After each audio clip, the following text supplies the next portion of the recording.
Good evening. It's good to see everyone this evening. We are studying what we have called Beyond the Exile. And what we're talking about is when the children of Israel left Babylon and went back home. That's what we've been talking about. You may remember that Derek has already covered now the book of Ezra. And now we are prepared to cover the book of Nehemiah. Now, the interesting thing about Nehemiah that might surprise some of us if we haven't thought about it is that Nehemiah is historically the last book in the Old Testament. I said historically. So in other words, it's the last historical report of the children of Israel until we get over to the New Testament. So that's a bit of a surprise because it doesn't come at the end of the Old Testament. It's instead pretty much, midway, maybe a little past, but still, it's not in the place we would expect to find it. Nehemiah has a name that, as so many of these names are, is interesting. It means whom God has comforted. And when you think about it, the name fits his life. It fits what we're going to see in this book. God did comfort him, and in fact, he relied upon that comfort. How many years since the book of Ezra? Well, approximately 12. You give or take a little bit. We guess somewhat, but still, the end of Ezra, and then about 12 years when we hit the beginning of Nehemiah. What we must remember is that there are three different waves, as it were, of people going back to the land of promise. The first wave was actually predates Ezra, but it's in the book of Ezra. It talks about it. Zedekiah and the people who went with him. Then you got the wave that goes with Ezra, and now we're going to look at the wave that goes with Nehemiah and go back home. And one of the things that impresses and almost depresses, I think, us is when you look at the count of the people that came out of the land of Egypt, and then you compare it with how many now have gone back to the land of promise, it's just sad. I mean, the numbers are significantly lower. We're looking at only about 10% of the number that originally left, and that's a sad thing, and it's come about because of the attitudes of the people. So let's look at Nehemiah a little bit. We want to look at chapter 1. Nehemiah begins writing in the 20th year of Artaxerxes, which means it's about 445 BC, give or take just a little bit. And that's almost 100 years after Cyrus. Cyrus issued the decree, as you may remember, in 539 for the children of Israel to go back. And they're supposed to do what? Rebuild Jerusalem and rebuild the temple. Well, Ezra got the temple done. Not as beautiful and as majestic, perhaps, as the Temple of Solomon, but still, he got the temple built. But the walls of Jerusalem are still torn down. It's just like it was. It's been almost 100 years since Cyrus said, go back and rebuild Jerusalem and rebuild the temple.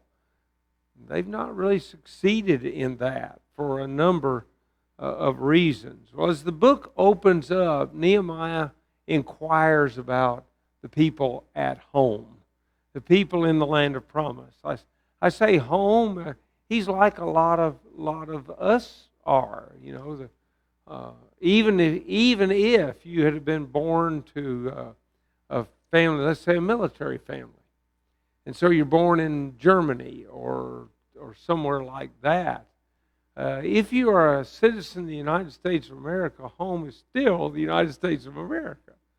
No matter where you were born, home is going to be somewhere else. Well, though likely Nehemiah had never been to the land of promise, to him that's home. That's where his people are buried. And a lot of folks count it that way now. Home is where my people are buried. It's where I originally came from, and not necessarily where I am now. So listen to the words as he opens up. The words of Nehemiah, the son of Hakaliah. It came to pass in the month of Chislev, in the 20th year, as I was in Shushan, the citadel, that Hanani, one of my brethren, came with men from Judah, and I asked them concerning the Jews who had escaped, who had survived the captivity, and concerning Jerusalem. And they said to me, the survivors who are left from the captivity in the province are there in great distress and reproach. The wall of Jerusalem is also broken down, and its gates are burned with fire. Now just pause a minute and begin to see the nature of this man. He's concerned about God's people. He's concerned about his kinfolk. How are they doing? How are things going? This is not a self-centered man. He wouldn't have done well in modern-day United States of America. He's not near self-centered enough to be that. He thinks about other people and wants to know how they're doing. But it really goes beyond that because of his response. He's just been given a terrible report. Things are not good, for those people. And so listen to his response, verse 4. So it was when I heard these words that I sat down and wept and mourned for many days. I was fasting and praying before the God of heaven. So he wept, he mourned, he fasted, he prayed. And I want to propose to you that even now, the great leaders of God's people do these same things. When they hear of members who are struggling with sin, it causes them to weep. Now, you may not have ever seen that, but it's true. I've seen on occasion that, not nearly as often as I know it happens, but I've seen on occasion these men weep and pray and agonize over the condition of God's people. That's a great leader. That's the kind of leaders you want. You can follow that kind of person, because they're going to look after you and your well-being. So Nehemiah, as a result of all of this, begins to offer a prayer. And I think a great study, and I've never done this in its entirety, but a study I would like to do sometime is to study all the prayers of the Bible. There are a bunch of them. And especially the prayers of the leaders, because they exhibit some interesting characteristics. Just the prayers of Paul would be quite a study when you think about it, because he prayed for every church that he'd worked with, and he prayed for all the people that he knew, it seemed like. And he'd tell Timothy, I'm praying for you, and Titus, I'm praying for you, and Philemon, you're in my prayers, and it just goes on and on. Well, it's that same way with Nehemiah. And I said, I pray, Lord God of heaven, O great and awesome God, you who keep your covenant and mercy with those who love you and observe your commandments. Several things I'd observe here. He begins with the awesomeness of God. There's a man, I think I've told some of you about him, maybe in a class, maybe even from the pulpit, Brother Waldrop Johnson in Mobile. And he prayed beautiful prayers. And for that reason, of course, he was an old preacher. He'd been around the area for a long time. Lots and lots of people knew him. So if he went to a gospel meeting, they asked Brother Johnson to lead the opening prayer. And I will never forget the way he would always start his prayers. O Lord, our Lord, how excellent is thy name in all the earth. Of course, that's Psalm 8 that he's using for his beginning, but he recognized the awesomeness of God. That's the way he started. And we need to start that way as well. But it's more really than awesomeness that he highlights. And that is, you take care of people that follow your commandments. If we love you and we keep your commandments, I know you'll take care of us. Now, that's almost a setup for what he's going. what he's going to want, isn't it? Because he wants to be able to go back and help the people of God. So he goes on.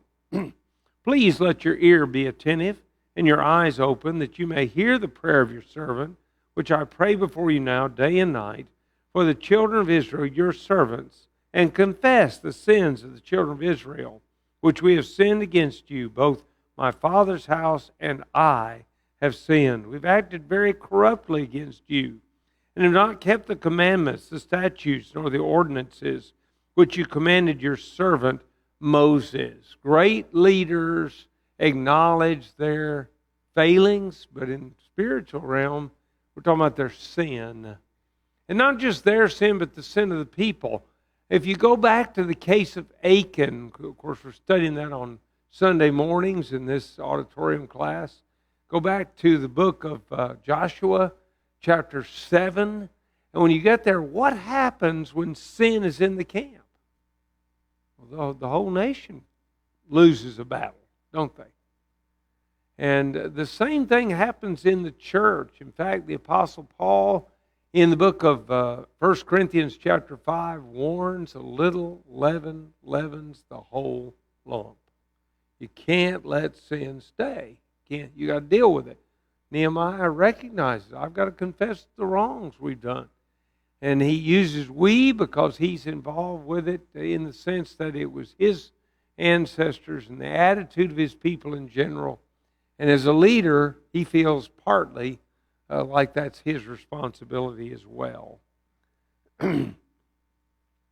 We have acted very corruptly, verse 7, against you, and have not kept the commandments, the statutes, nor the ordinances which you commanded your servant Moses. Remember, I pray, the word that you commanded your servant Moses, saying, if you're unfaithful, I will scatter you among the nations. But if you return to me and keep my commandments and do them, though some of you are cast out to the farthest part of the heavens, yet I will gather them from there and bring them to the place which I have chosen as dwelling for my name.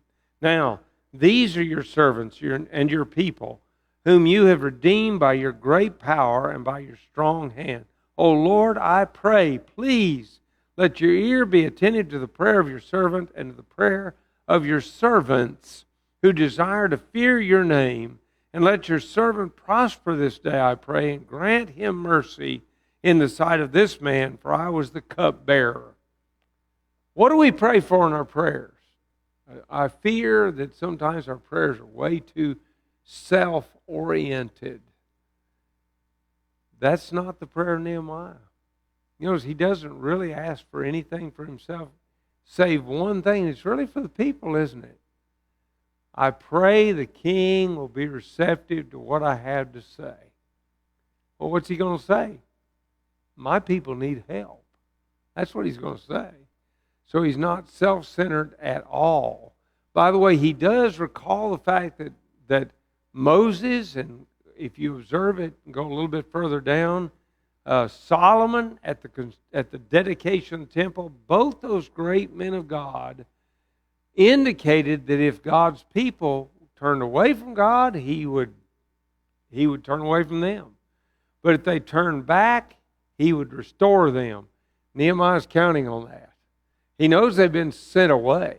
There's no doubt about that. But he's looking forward to them being able to come back. Well, chapter 2, now we have that prayer, and we go forward from there, and notice that Nehemiah now is looking for an opportunity to talk to the king about these matters. It doesn't take very long, does it? Because the king observes that he's very, very upset.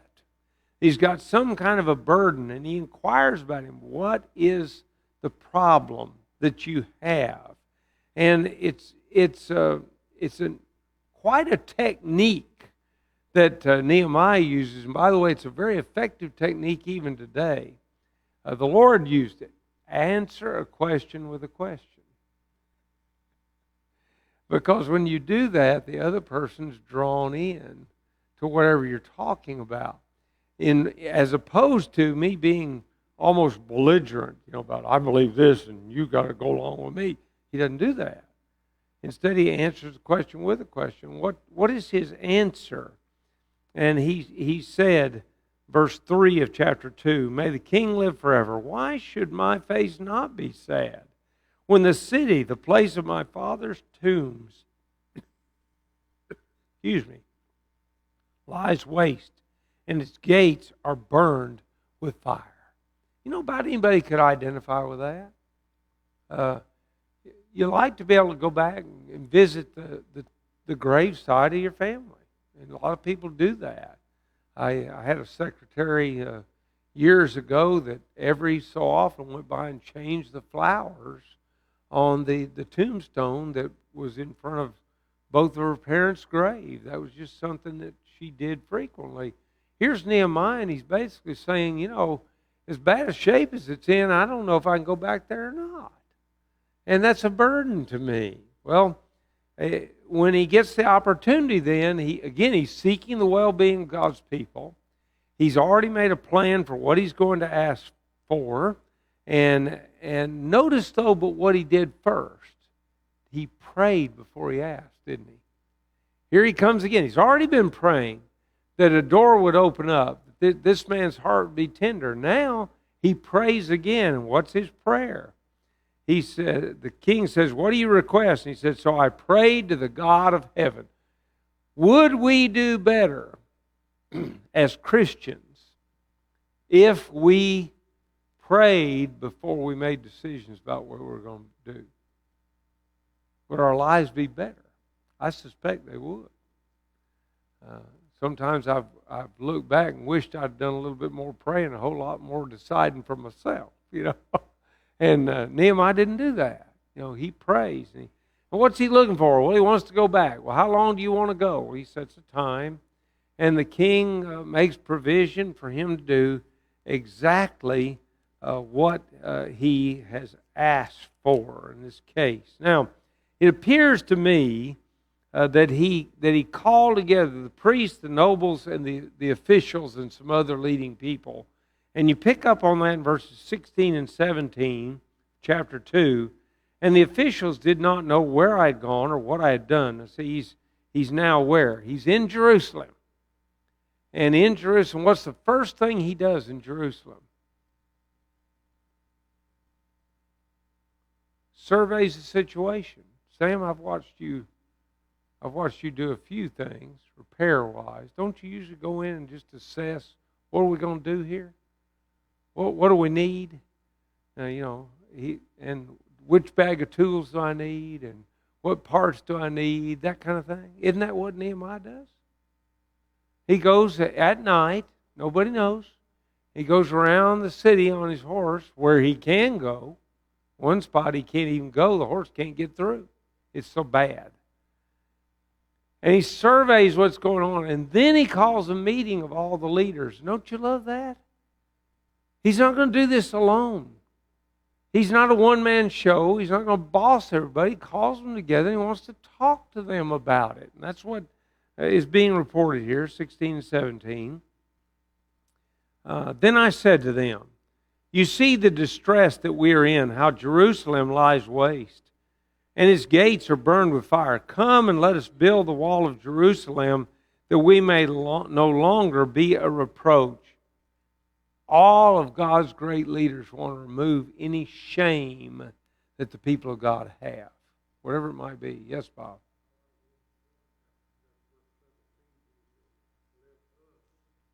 Yeah.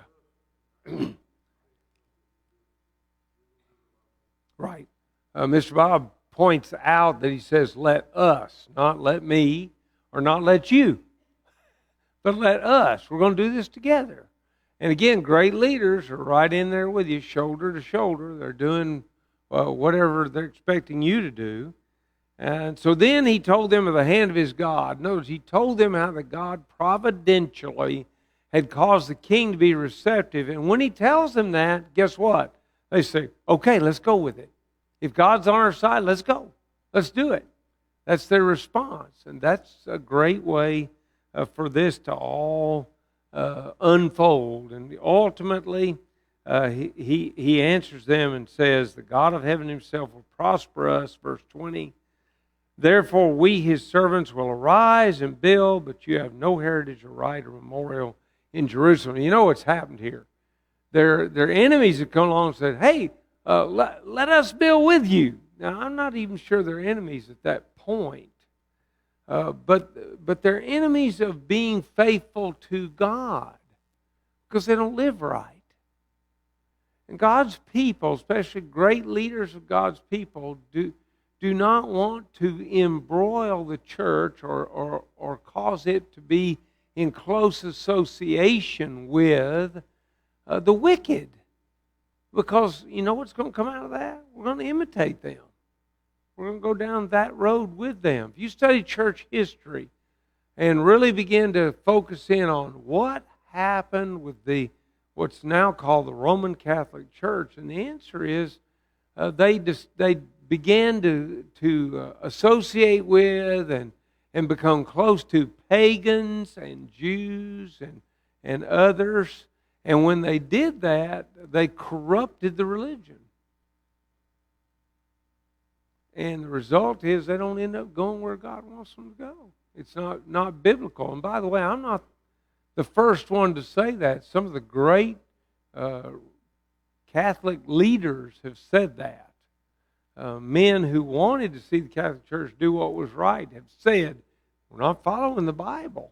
And they understood we should have, but they didn't. All right, chapter 3, I am surely not going to read all these names.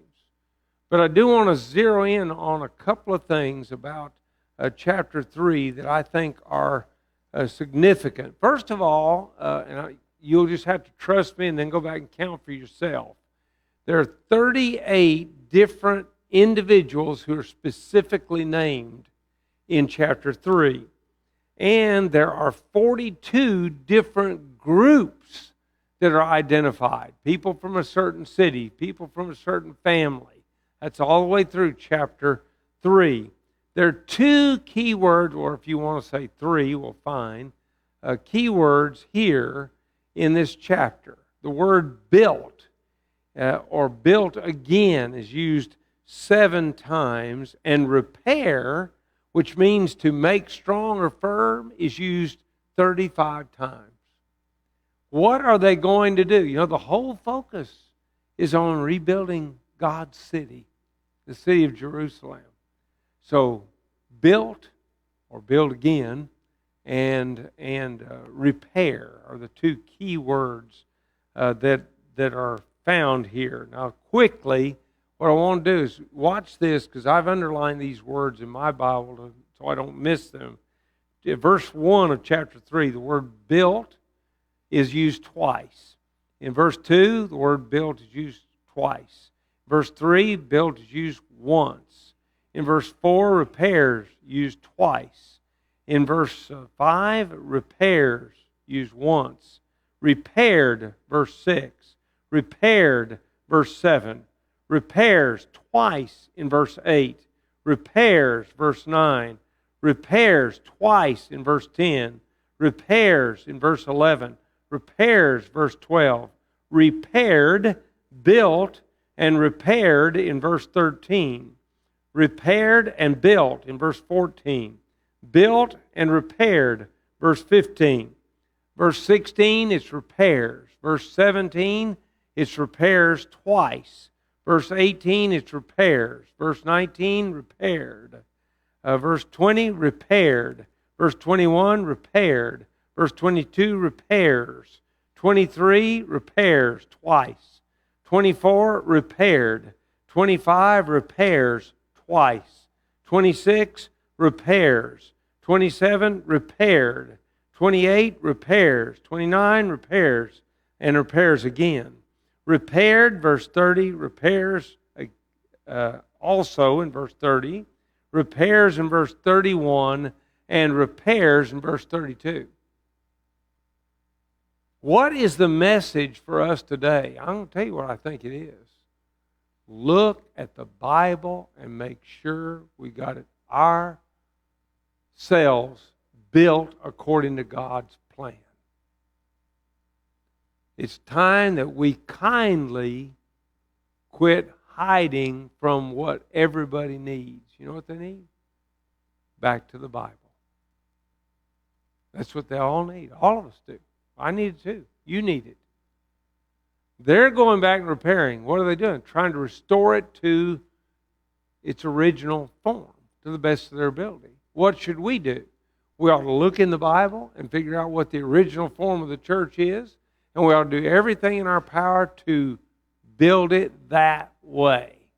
You ought to be able to identify the people of God very easily. The church of God is easily identified. Number one, the church of God has no specific name. We got a lot of descriptions. The church belonging to Christ, or church of Christ, if you like. Church belonging to God, church of God. You've got the bride of Christ. You've got the church of the firstborn ones. And we can keep going, couldn't we? A whole bunch of different descriptions of the people of God. Now, number two, the people who are part of the church do have a specific name. What is it? Christian. Who gave it? God did. See, when it says the disciples were called, the word in Acts chapter 11, verse 26, translated called, is a word that if you trace it, every time it's used in the New Testament, is used regarding a divine instruction. Every time. And Acts 11:26 is no exception. Who called individual disciples of Christ Christians? God did. What name should we wear? Christian. Only. It's the only name that fits us, really. And we ought to stick with it.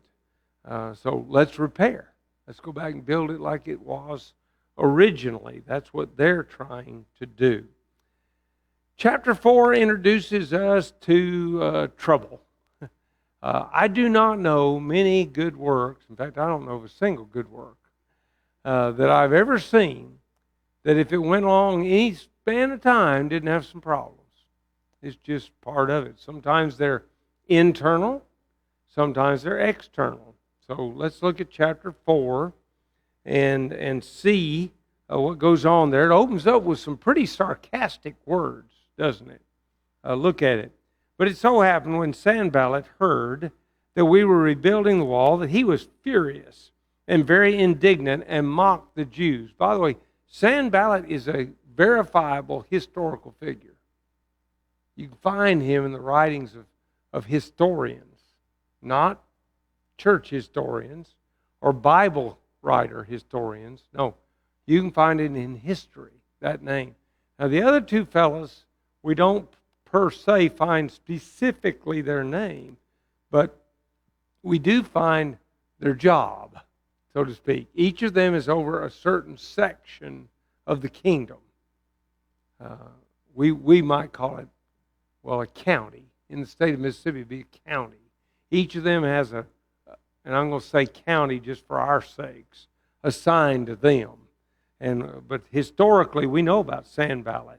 And boy, he's angry, so what does he start doing? And he spoke before his brethren and the army of Samaria and said, "What are these feeble Jews doing? Will they fortify themselves? Will they offer sacrifices? Will they complete it in a day? Will they revive the stones from the heaps of rubbish, stones that are burned?" Now, I have a suspicion here. My suspicion is they're standing not too far away watching. And when he speaks to his brethren, my suspicion is that the Jews hear it too. Now, I could be wrong, but I don't think so. As you read on in the text, I think it's pretty evident that they can hear what's going on. He is that not filled with sarcasm? You know, and basically he's challenging the people of God and their willingness not just to start but to finish the project. That's what he's up to. And he says their building materials are worthless. You know, they've been burned and they're not worth anything. This thing's not going to last. Then verse 3, now Tobiah the Ammonite was beside him, and he said, "Wherever they build, if even a fox goes up on it, he'll break down their stone wall." Now, can you imagine? A fox is a little bit bigger than a large house cat. And that wouldn't be a lot of weight, would it?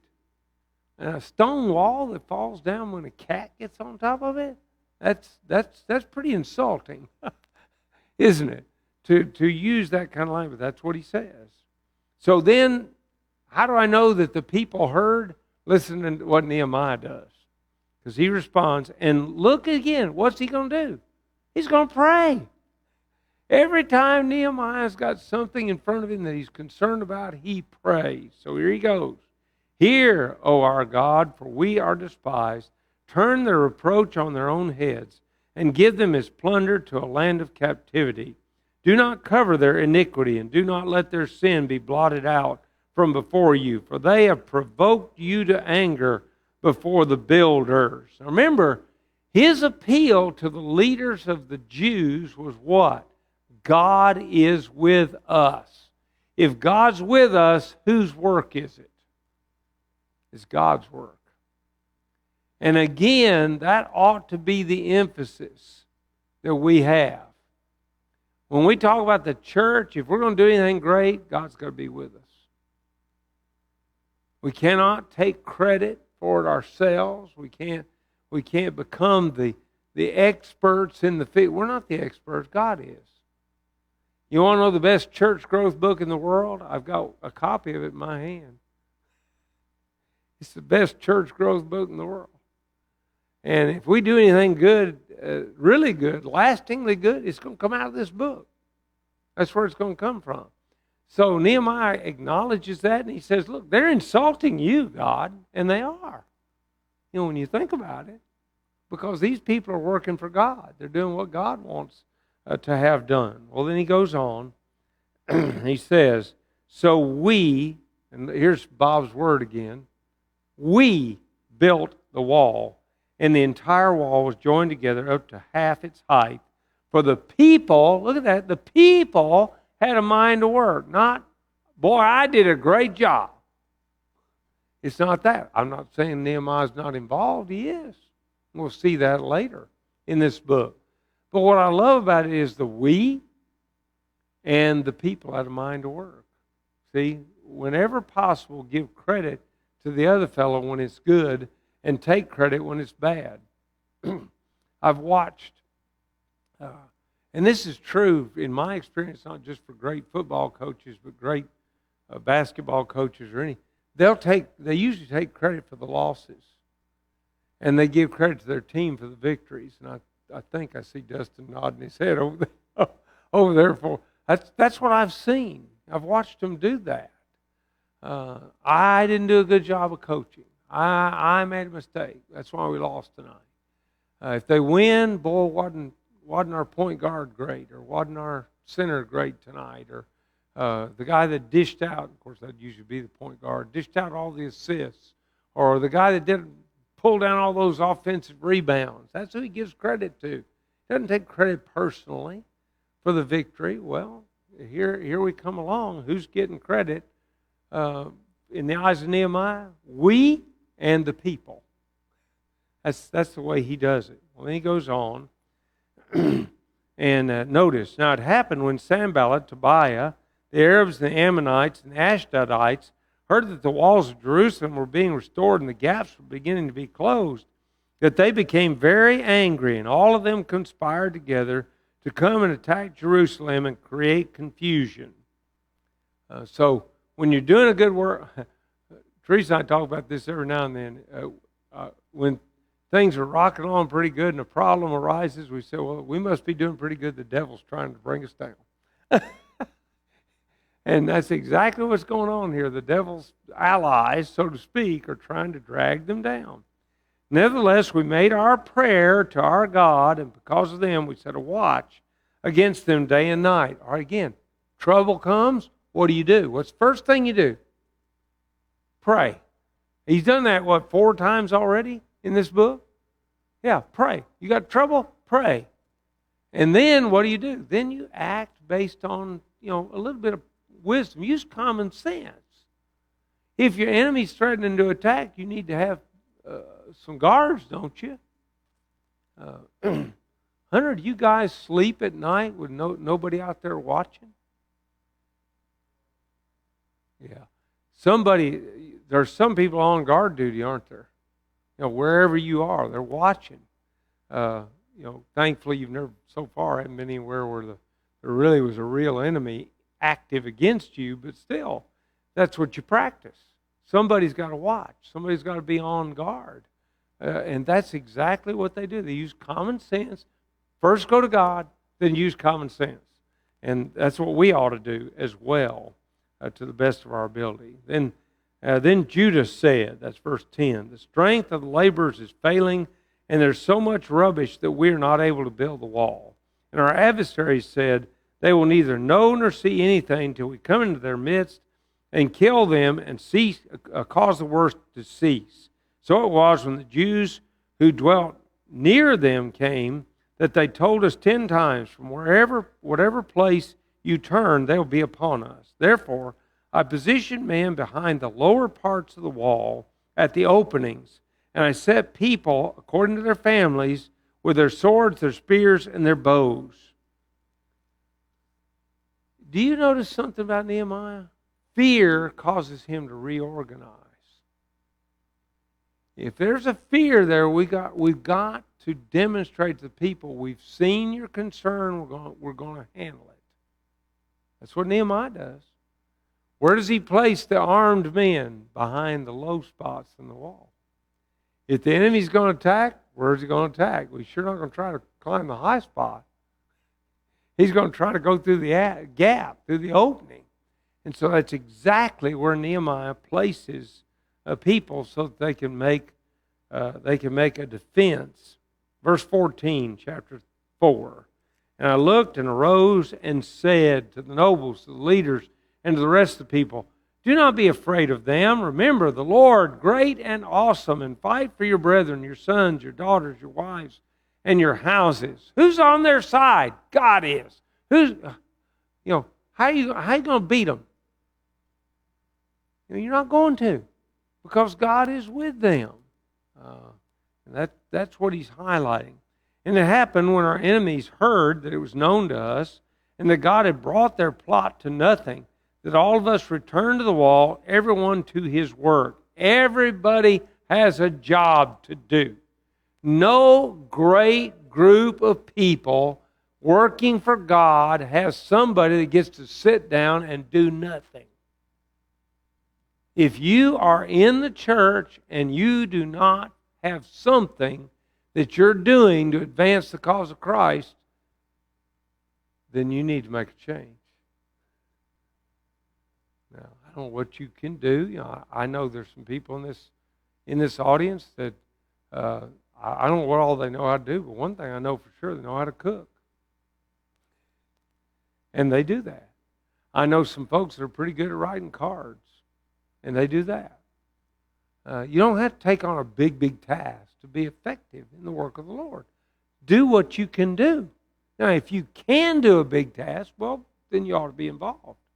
You ought to be part of it. But everybody did their work, and that's beautiful. Verse 16, so it was from that time on that half of my servants worked at the construction, while the other half held the spears, the shields, and the bows, and wore armor, and the leaders were behind all the house of Judah. Those who, here comes that word again, built on the wall, and those who carried burdens loaded themselves, so that with one hand they worked at construction, with the other held a weapon. Every one of the builders had his sword girded at his side as he, here it comes again, built. And the one who sounded the trumpet was beside me. You know what? What I see here is, yes, they were afraid. They took it to God. They made a new reorganized plan, and they kept working. Don't stop working. You'll never finish if you stop. You got to stay at it, no matter how difficult it is. They do. They keep on working. All right, then verse 19. Then I said to the nobles, the rulers, and the rest of the people, the work is great and extensive, and we are separated far from one another on the wall. You know what we're getting ready to see here? This is the power of unity. Listen how he's going to demonstrate it. Wherever you hear the sound of the trumpet, rally to us there. Our God will fight for us. If we're united, we'll all run together to take care of the problem. One thing I love about Civil Road, and it's killing me, this virus has interfered in part with this. Before the virus started, if somebody responded to the invitation, you could stand out in the foyer and hardly anybody came by, because they were all down here hugging the person, telling them we're praying for you, we're going to try to help you, that kind of thing. Everybody run to where they're needed. You see, that's the idea here. There's unity, and there's power in unity. All right. And then furthermore, again, God will fight for us. God's on our side. Very important. Then he goes on. So we labored in the work, and half of them held the spears from daybreak until the stars appeared. At the same time, I also said to the people, let each man and his servant stay at night in Jerusalem, that they may be our guard by night and a working party by day. So neither I, my brethren, my servants, nor the men of the guard who followed me took off our clothes, except that everyone took them off for washing. So how was Nehemiah the kind of leader that didn't get involved? No, he's right there with them. He's doing his part. And, it looks to me like the people respond to that. Doesn't it look that way to you? They join him. Everybody's going to work together. All right, I gave you notes for chapter 5. Obviously, we're not going to finish chapter 5. But I'll start a little bit, and if need be, we'll repeat. But now, we won't come back to Nehemiah for the third week. Next week's Vacation Bible School. Please be here every night. There are men that are preparing, me included, for one night, that are preparing to teach an adult class.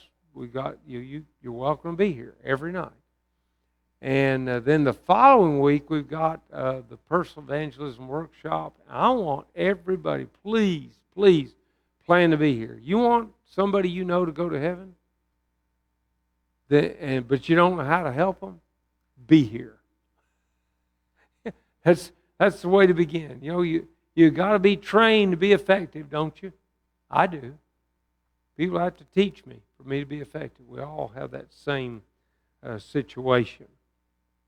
I'll tell you what, I'm going to give you 2.5 minutes back. And I may reclaim it next time.